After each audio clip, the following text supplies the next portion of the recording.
I need you guys to pay attention and listen to this honorable. I need you to pay attention and listen to him very carefully.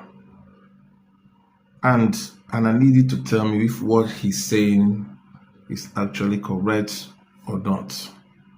So please let's pay attention and listen to him. Part of the job of the National Assembly is oversight, of course, critical function of the National Assembly. This coastal highway, the single largest contract in the history of Nigeria, 15 trillion naira, over 10 billion US dollars, was passed without respect for due process, without even the National Assembly oversighting it and all of that. And then the second issue is overlapping budgets, 2024, 2025, 2022. We don't even know which one now is in force. And then, saddest of all, 2025, the capital expenditure budget for Ministry of Health, Federal Ministry of Health, is about 250 billion naira. What the ministry actually got from the minister's mouth himself is 35 billion naira. Can you explain where is the capital component of the budget going to? That's the biggest problem. So we say we have made savings from unifying the exchange rate and then the removal of subsidy. Even the large subsidy have removed. So we are paying more now. Those of us that say we are in band A. I just came from Kigali some 2 weeks ago or 3 weeks ago. You know the topography there. You have hills, you have valley. So when it wants to rain, you have a storm. That was the time I was in Kigali once, and it was so windy, they took light. And within 30 minutes, they brought the light back. The last storm that happened in Asokoro here, for 2 days, we didn't have light. And yet I'm on band A. Imagine if it's a business I'm running. How much will I spend there? So the point I'm making is, you are supposed to have made savings from all these subsidy removers. Where is the money?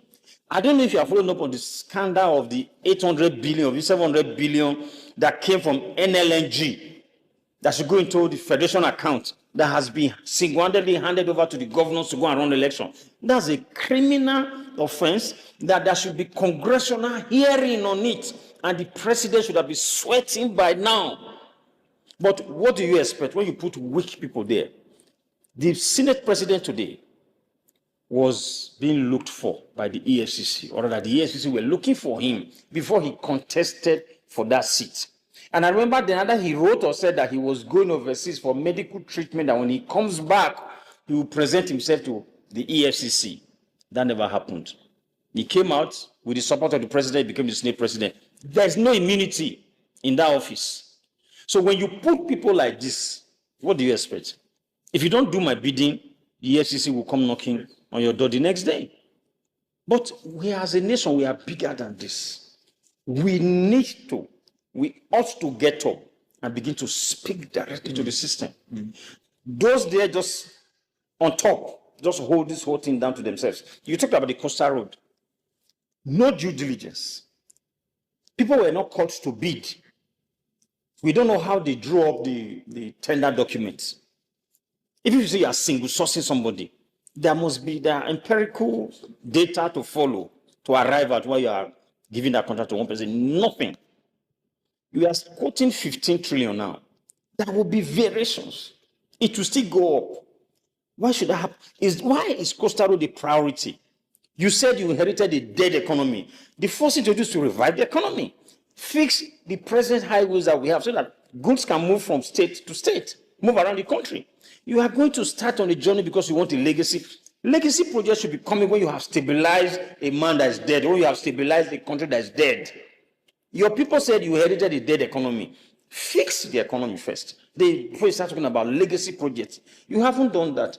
So that's what we're talking about. When people go into expensive primaries and elections, money came from somewhere. They must pay back.